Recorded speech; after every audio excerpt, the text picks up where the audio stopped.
Okay, hello everyone. अब हम लोग राजयक्ष्मा स्टार्ट करने वाले हैं। चरक चिकित्सा चैप्टर नंबर 8। ऑल राइट, ये सुश्रुत के उत्तर तंत्र में आया है। चरक ने चिकित्सा स्थान में बताया है। इसको स्टार्ट करने से पहले हम लोग कुछ चीज़ें लिख लेंगे इससे रिलेटेड, तो फटाफट से लिखेंगे सभी, और जो भी डाउट रहेगा एंड में पूछ लेंगे, ठीक है। लिखेंगे राजयक्ष्मा रोग समूह नाम, चरक सूत्र 25 अग्रय में आया हुआ है, ठीक है। जो भी चीज़ें या जो भी रोग के बारे में अग्रय में आता है वो बहुत इम्पोर्टेंट हो जाता है, ठीक है। लिखेंगे सुश्रुत और वाग्भट अनुसार अनेक रोग, छोटा सा श्लोक है, अनेक रोग अनुगतो बहु रोग पुरोगम।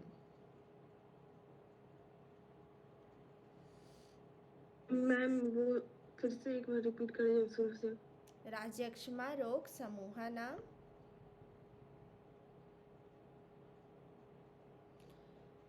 सुश्रुत एंड वाग्भट अनुसार है अनेक रोग अनुगतो बहु रोग पुरोगम।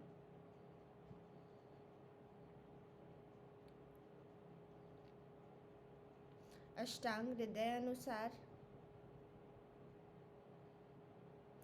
सुरा तथा अजा क्षीर, सुरा कौमा अजा क्षीर और अजा मांस प्रयोग।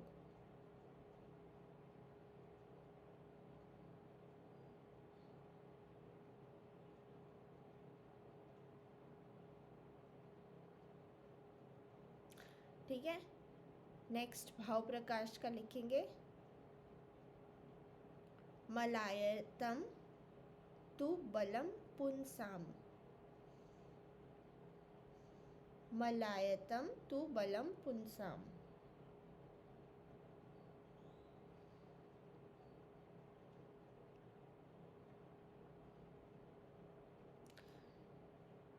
नेक्स्ट शुक्रायतम तु जीवनम, शुक्रायतम तु जीवनम।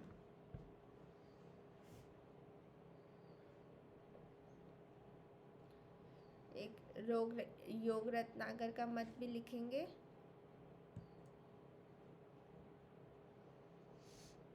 अग्निमूलम बलम पुंसाम,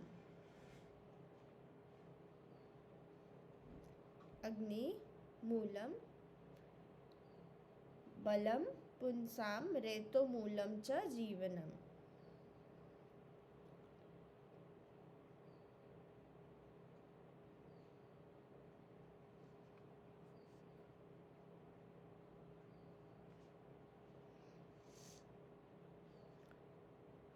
होपफुली हो गया होगा सभी का, ठीक है। कुछ छूटा होगा तो हम एंड में उसे कंप्लीट कर लेंगे। स्टार्ट करते हैं। विमर्श में देखेंगे, देखिए सेकेंड लास्ट लाइन, जो पहले ही 2 नंबर के बाद जो विमर्श आ रहा है उसमें ही देखेंगे कि यक्ष्मा का अर्थ रोग होता है और राजयक्ष्मा का अर्थ राजा का रोग होता है, ठीक है। सर्वप्रथम यह रोग नक्षत्रों के राजा चंद्रमा को हुआ था, इसलिए इस रोग का नाम राजयक्ष्मा है। किसको हुआ था ये इम्पोर्टेंट है, ठीक है।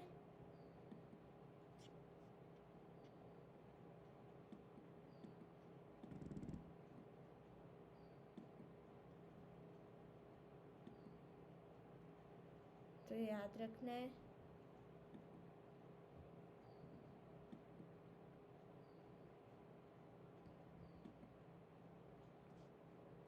नक्षत्रों के राजा चंद्रमा को यह रोग हुआ था, ठीक है। अब श्लोक नंबर 5 देखेंगे, सेकेंड हाफ इसका रेफरेंस है। ये एक छोटी सी स्टोरी बताई गई है दक्ष प्रजापति की, कि उनकी 38 पुत्री थी, कन्याएं थी, और उनके जो हस्बैंड थे उनका नाम चंद्रमा था, और जो 28वीं उनकी कन्या थी केवल उसका नाम रोहिणी था। तो उसी से वो ज़्यादा आसक्त और प्रेम करते थे। ठीक है, इस टाइप से ये स्टोरी आती है। इतनी इम्पॉर्टेंट नहीं है ये स्टोरी, इसको आप लोग पढ़ लीजिएगा। तो श्लोक नंबर 5 में हाईलाइट कर लेंगे, क्रोधो निश्वास रूपेण मूर्तिमान मूर्तिमान निःसृतो मुखात्।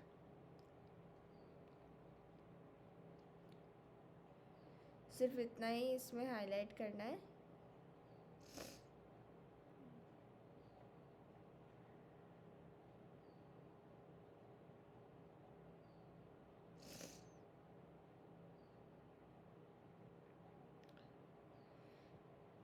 ठीक है,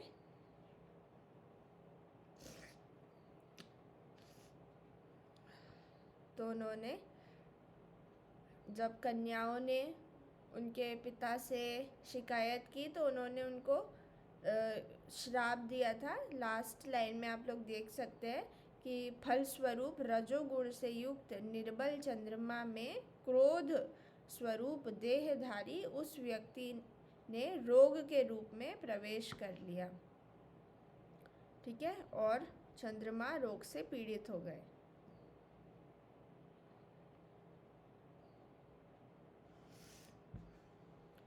अब हम नेक्स्ट श्लोक देखेंगे, श्लोक नंबर 8 कि कामासक्त चंद्रमा अत्यंत बलवान गुरु के क्रोध से पराभूत होकर जब निष्प्रभ कांतिहीन हो गया, जब उसे श्राप मिला गुरु दक्ष प्रजापति से,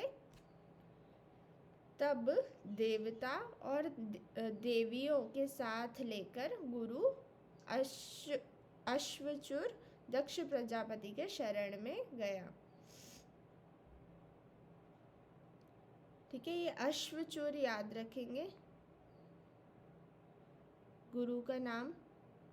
ठीक है, कई बार गुरु का नाम पूछ लिया जाता है। नेक्स्ट श्लोक में देखेंगे कि उनके शरण में आए हुए चंद्रमा की शुद्ध हुई बुद्धि को समझकर दक्ष प्रजापति चंद्रमा के ऊपर प्रसन्न हो गए। उसके बाद अश्विनी कुमारों ने, हाईलाइट करेंगे, अश्विनी कुमारों ने चंद्रमा की चिकित्सा की। उन्हें चिकित्सा के द्वारा चंद्रमा में ओज बढ़ा दिया, शक्ति बढ़ा दी। ठीक है, ओजसा वर्धितो अश्विभ्याम शुद्धः सत्वम आपः च। किसने चिकित्सा की और क्या चिकित्सा की, ये पूछा जाता है। तो फिर क्या हुआ, वह ग्रह विशेष रूप से चमकने लगा, उनका मन विशेष रूप से शुद्ध हो गया।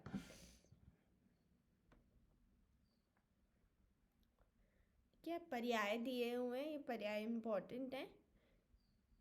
ठीक है, क्रोधो यक्षमा ज्वरो रोग एकार्थो दुख संज्ञकः।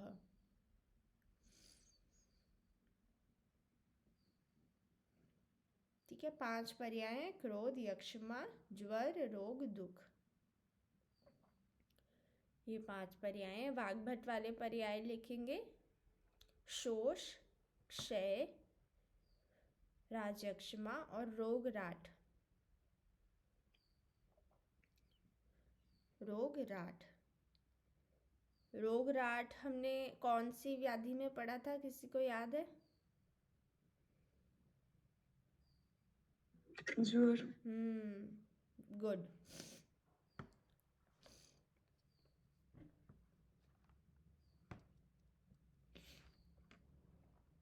लिख लो, चरक ने रोगराट को ज्वर का पर्याय माना है।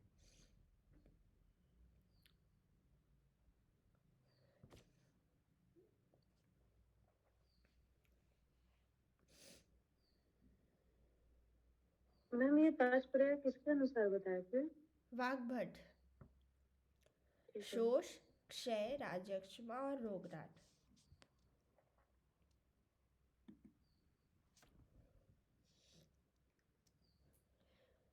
एक और चीज लिखे, चरक ने क्रोध को राजयक्षमा का पर्याय माना।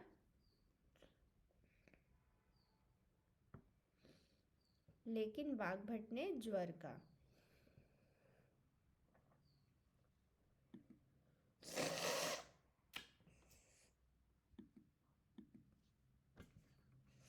ठीक है, लिख लिया सभी ने।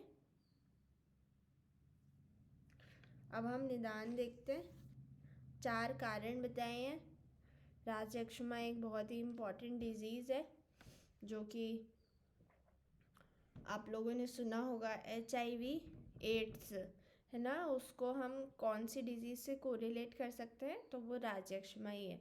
जब मैंने ज्वर पढ़ाया था तब मैंने राजयक्षमा के बारे में आप लोगों को ब्रीफ किया था। ठीक है, तो ये एक ऐसे कारण है 4 जो कि अपने आप में ही एक स्वयं व्याधि हैं।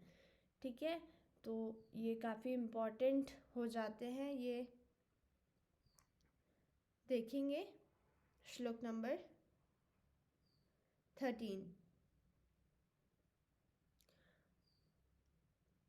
हाईलाइट कर लेंगे। अयथा बल आरंभ पहला कारण, दूसरा कारण वेग संधारण, तीसरा क्षय श्लोक में हाईलाइट कर लेंगे, और चौथा लास्ट में विषम आसन। अयथा आरंभ मतलब साहस। साहस से आप लोगों ने निदान स्थान में पढ़ा होगा, है ना। इनके बारे में हम डिटेल में पढ़ेंगे।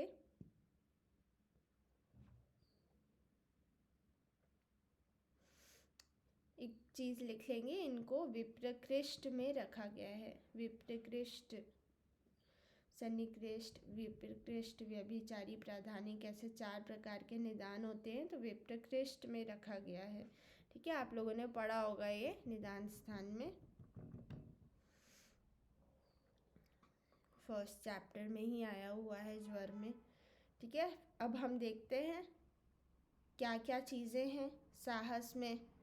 इसमें कुछ चीज़ें इम्पॉर्टेंट हैं, बाकी मैं एक बार पूरा कहानी की तरह पढ़ लेती हूँ तो थोड़ा क्लियर विजन हो जाएगा।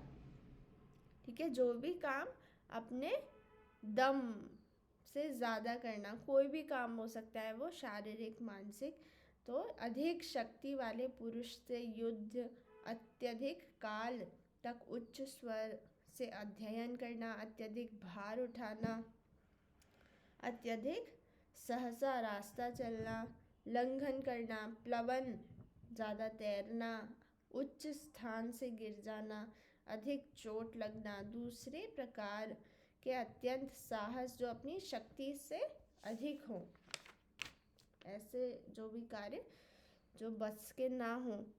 ठीक है, वात प्रकोप, कुल मिला के वात प्रकोप हो जाता है, इसमें क्षत भी होता है। ठीक है, साहस का जो एट लास्ट रिजल्टेंट है वो आघात है। ठीक है, जितने भी चारों निदान हैं उन सबका एंड रिजल्टेंट साहस ही होता है। ठीक है, तो क्या होता है देखो, उरहा प्रदेश के फट जाने पर कुपित वायु, हाईलाइट कर लो, सर्कल कर लो, पित्त और कफ को उभार कर शरीर के विभिन्न प्रदेशों में दौरा करती है, और जब वो सिर में जाती है तो शिराशूल होता है। वायु पित्त और कफ को लेकर अगर सिर में गई तो क्या होगा, सिरशूल होगा। गले में गई तो कंठोध्वंस होगा।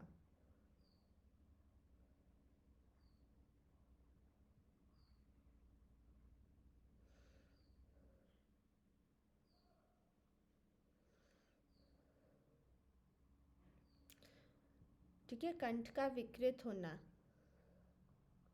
कंठोध्वंस, आवाज़ अलग हो जाती है, कुछ खा नहीं पाते हैं, प्रिकिंग पेन होता है, कास, स्वर भेद और अरोचक और पार्श्व में। ठीक है, इतनी हो गई। फिर पार्श्व में स्थित होती है तो पार्श्वशूल, गुदा में स्थित होती है तो वर्चोभेद। संधियों का सबसे ज़्यादा इम्पॉर्टेंट है, ये पूछा गया है। जॉइंट्स में चली गई तो जम्हाई, ज्वर और उरह प्रदेश। ठीक है, दो चीज़ें हैं, उरह प्रदेश में स्थित होती है तो उरह शूल, और उरह प्रदेश को जब दो दोष क्षत कर देते हैं तो वह रोगी जर्जर छाती से कष्टपूर्वक उरह प्रदेश में वेदना के साथ खांसते हुए कफ के साथ रक्त को निकालता है। ये सबसे इम्पॉर्टेंट है, सभी में रक्त निकलता है, क्षत होता है। ठीक है, इसी को, यही जो एक निदान है, इसी को हम 11th चैप्टर में डिटेल में पढ़ेंगे। क्या नाम है 11th चैप्टर का?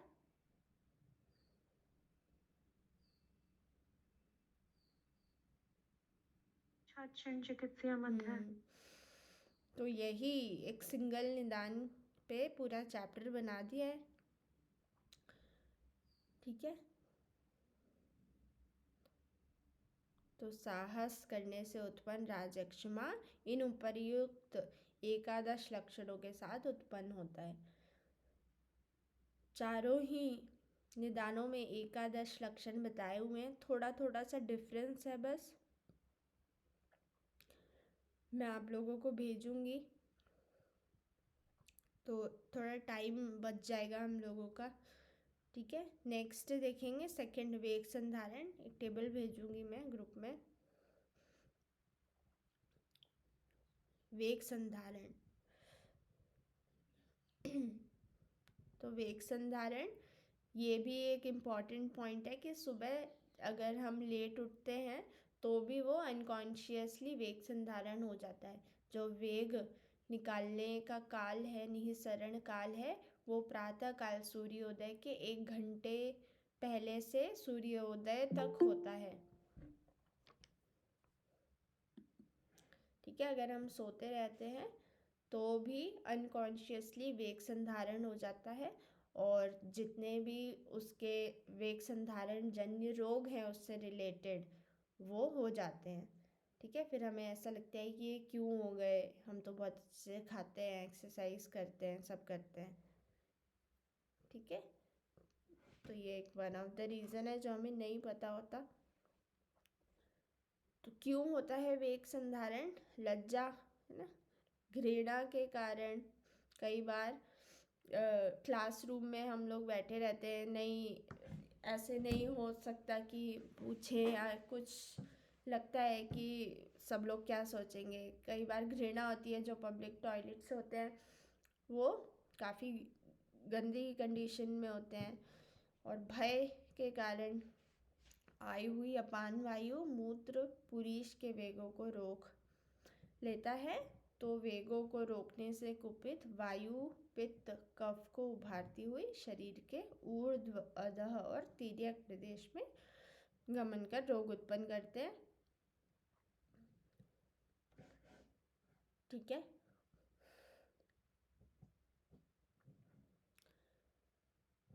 ये जो 11 चीज़ें हैं ये मैं आप लोगों को कंपैरेटिव बताऊंगी साहस, वेग, क्षय और विषमासन के, तो ये बहुत क्लियर हो जाएगा उस टेबल से।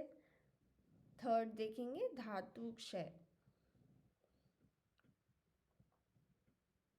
धातु क्षय यहाँ पे 2 टाइप से होता है, अनुलोम और प्रतिलोम। ठीक है, तो देखते हैं हम लोग। देखो ओज क्षय ना कुछ व्याधियों में बताया गया है, इसमें भी आता है ओज क्षय। तो कौन कौन सी व्याधियों में है वो लिख लेंगे। एक तो प्रमेय में भी पढ़ा था,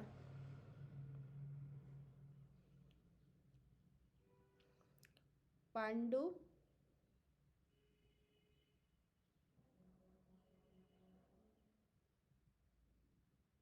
ग्रहणी, अर्श, क्षतक्षीण।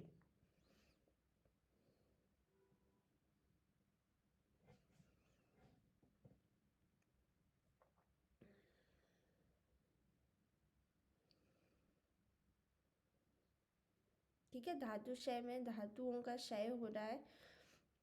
तो देखते हैं ईर्ष्या, उत्कंठा, भय, त्रास, क्रोध, शोक, इनके द्वारा जिन रोगों का शरीर अति कृश हो गया है, ना, सारे मानसिक कारण हैं। तो मानसिक कारणों से, ज़्यादा टेंशन लेने से, बहुत ज़्यादा एक चीज़ के बारे में सोचने से भी पतले होते हैं।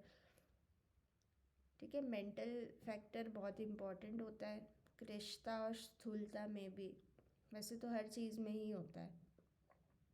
ठीक है, तो उन व्यक्तियों के शरीर में तथा जो व्यक्ति अधिक मैथुन या अधिक उपवास करते हैं उनके शरीर में हाईलाइट करें, शुक्र और ओज की हानि हो जाती है।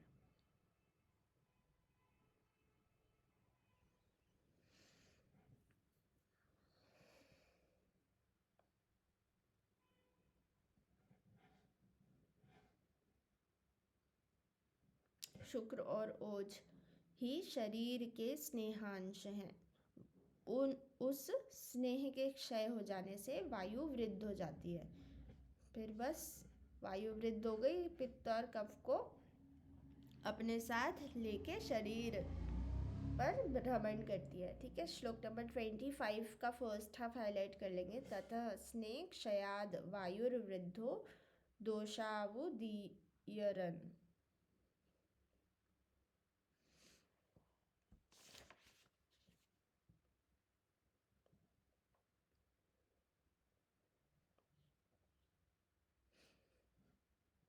एक टेबल दी हुई है नेक्स्ट पेज पे, जो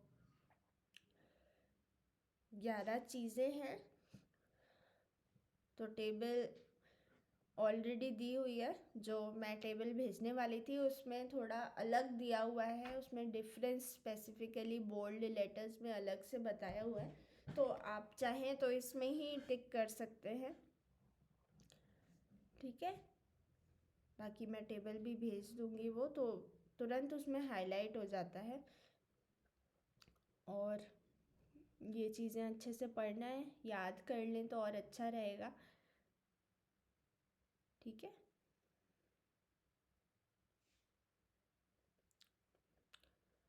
अब हम लोग पूर्व रूप में आते हैं।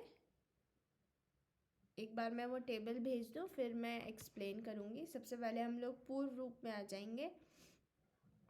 ठीक है, एक बार ऊपर ऊपर से देख लेते हैं। देखिए, शिरशूल सभी में दिया हुआ है, सभी निदान में। कंठोध्वंस साहस में है। वेग संधारण में देखो अंसाव मर्द है। ठीक है, बाकी सेम है, जो डिफरेंस है सिर्फ उसको ही सर्कल कर लेंगे।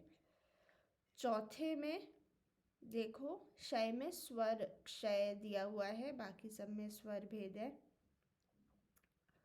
और फिर 7वें में देखेंगे विषमासन में रक्त वमन है। 8वें में जृंभा और लास्ट में प्रसेक। ठीक है, विषमासन में प्रसेक है और साहस में जृंभा, बाकी में अंगमद। फिर 10वें में उरहशूल आ रहा है साहस में। ठीक है, 11वें में थोड़ा ध्यान रखेंगे श्वास है। और ये जो साहस में जृंभा है ये पूछा गया है। ठीक है, BHU में एक बार श्वास आ रहा है क्षय में।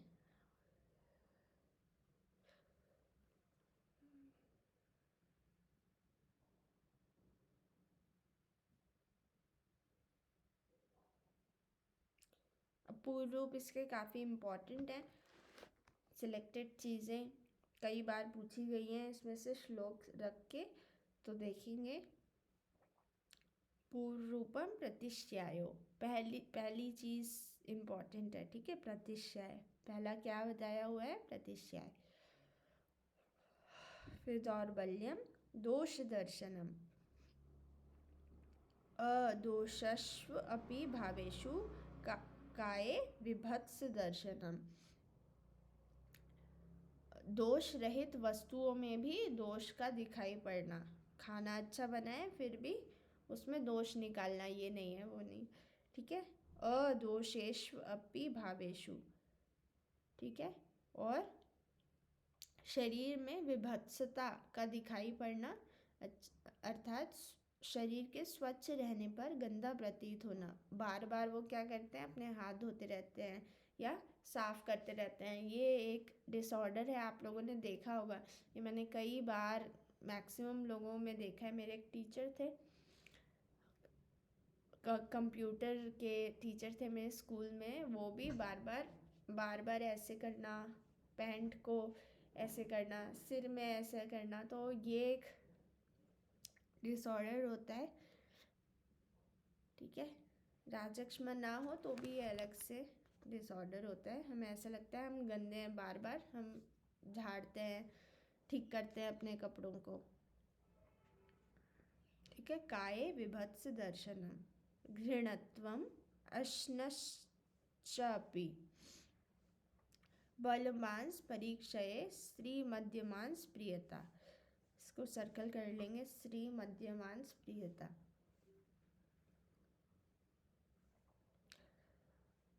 ठीक है, बल और मांस का कम होना, अच्छे से भोजन कर रहे हैं उसके बाद भी।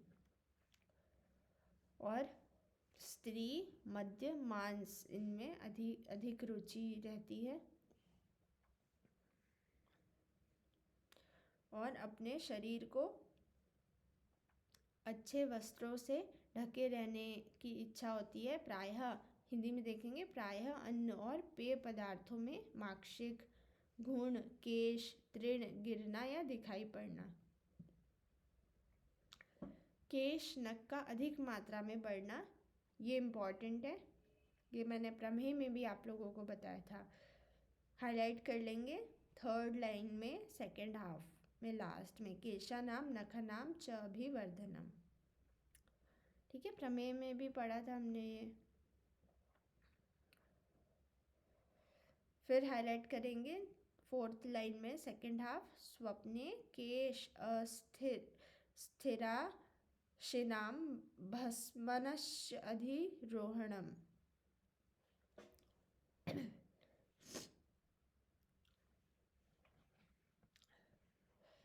ठीक है, जलाशयों का सूखना ऐसे प्रतीत होगा हमें। और इससे ऊपर वाली लाइन हिंदी में देख लेंगे कि व्याघ्र आदि श्वापद शिकारी जीवों से पराजित होना, केश हड्डी के समूह और राख के ढेर पर चढ़ना, ऐसे उन्हें शमशान वाले स्वप्न आते हैं, नींद में ऐसे सपने आते हैं। ठीक है, और जलाशयों का सूखना, जलाशयानाम शैलानाम वनानाम ज्योतिषम अपि, मानसिक लक्षण है ये। पर्वतों का गिरना, बाग बगीचों का सूखना। ठीक है, इतनी चीज़ें याद रखनी है। अब नेक्स्ट श्लोक पे, श्लोक नंबर 39 में हाईलाइट कर लेंगे 2nd हाफ। लास्ट में देखें, धातु पुष्यति धातुतः, इसको हम सर्कल कर लेंगे। तो देखें, उचित ऊष्मा रहने से शारीरिक धातुओं का उचित रूप से पाक होता है और वे धातुएं अपने स्रोतों में अवस्थित रहकर एक धातु दूसरे धातु की पुष्टि करती रहती है। ठीक है, धातु पुष्यति धातुतः।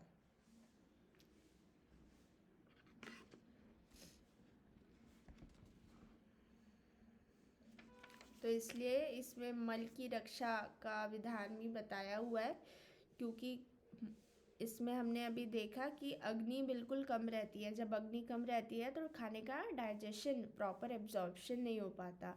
तो बहुत सारे कंटेंट ऐसे होते हैं जो न्यूट्रिटिव पार्ट है फूड का, वो डाइजेस्ट नहीं हो पाता। तो हमारे बॉडी की स्मॉल इंटेस्टाइन, लार्ज इंटेस्टाइन की ये टेंडेंसी है कि जो भी रहेगा वो धीरे धीरे धीरे धीरे करती ही रहेगी एब्जॉर्ब। ठीक है, कई बार आप लोगों ने इसलिए देखा होगा कॉन्स्टिपेशन में 2-3 दिन में उन्हें मलत्याग होता है और वो कितना रुक्ष निहिसार, बिल्कुल वात से भरा हुआ और सारहीन मल त्याग होता है। क्यों होता है? क्योंकि 1-2 दिन तक वो हमारे इंटेस्टाइन में पड़ा रहता है और धीरे धीरे धीरे धीरे हमारा जो बॉडी सिस्टम है उसके सारे न्यूट्रिएंट स्नेहांश जल को एब्जॉर्ब करता रहता है।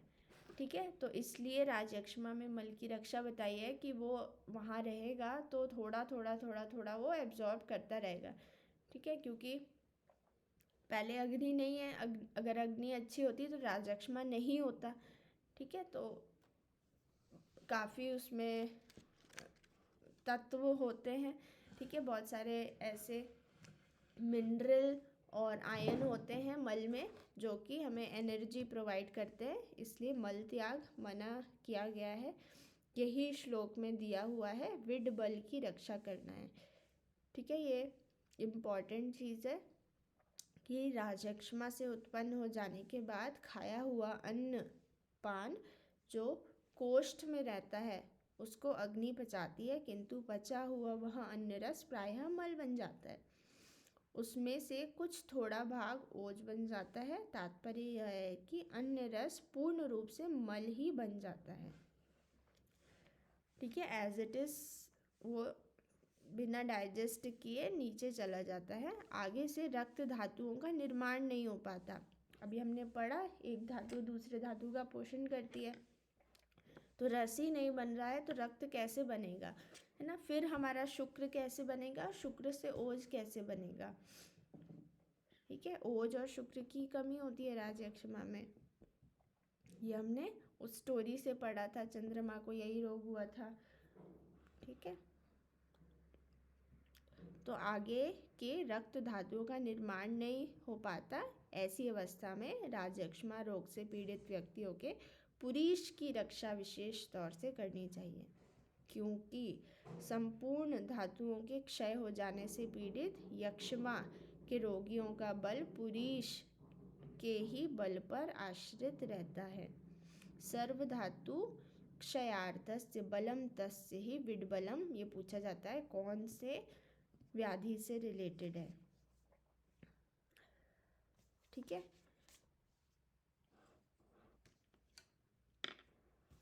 देखो इसके विमर्श में लास्ट लाइन एक भैषज्य रत्नावली का श्लोक है।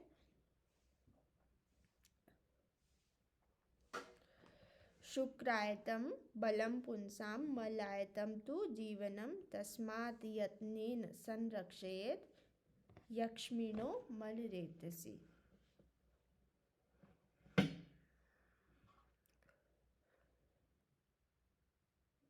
ठीक है, अब हम लोग रूप देख रहे हैं, 11 रूप, षड रूप और त्रिरूप।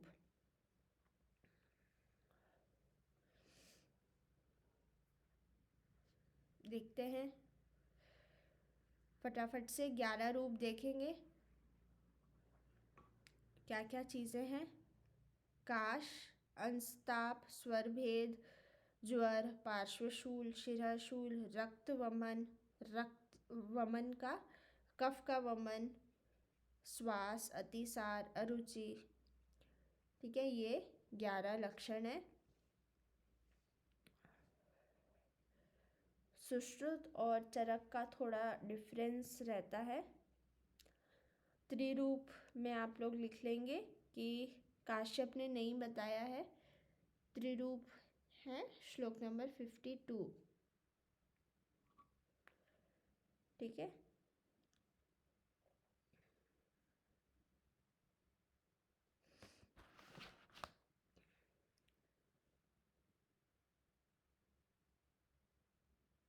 मैम त्रिरूप में क्या बोले आप? त्रिरूप काश्यप ने नहीं बताए हैं।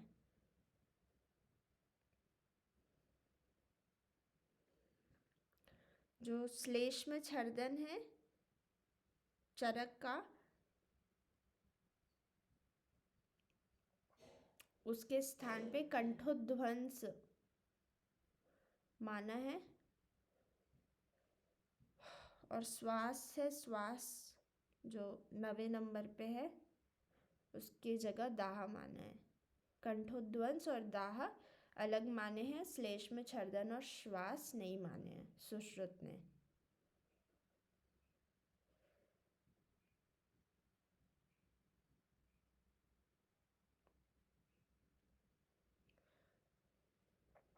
लिखे वाग्भट ने एकादश रूपों में, ये सुश्रुत का लिखवा दिया मैंने। वाग्भट ने क्या किया है, अतिसार और शोणित स्ठीवन के स्थान पर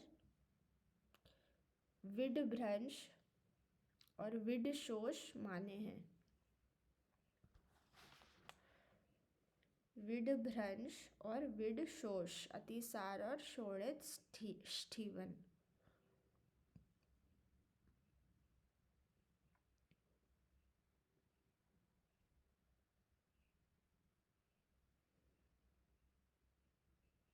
ठीक है,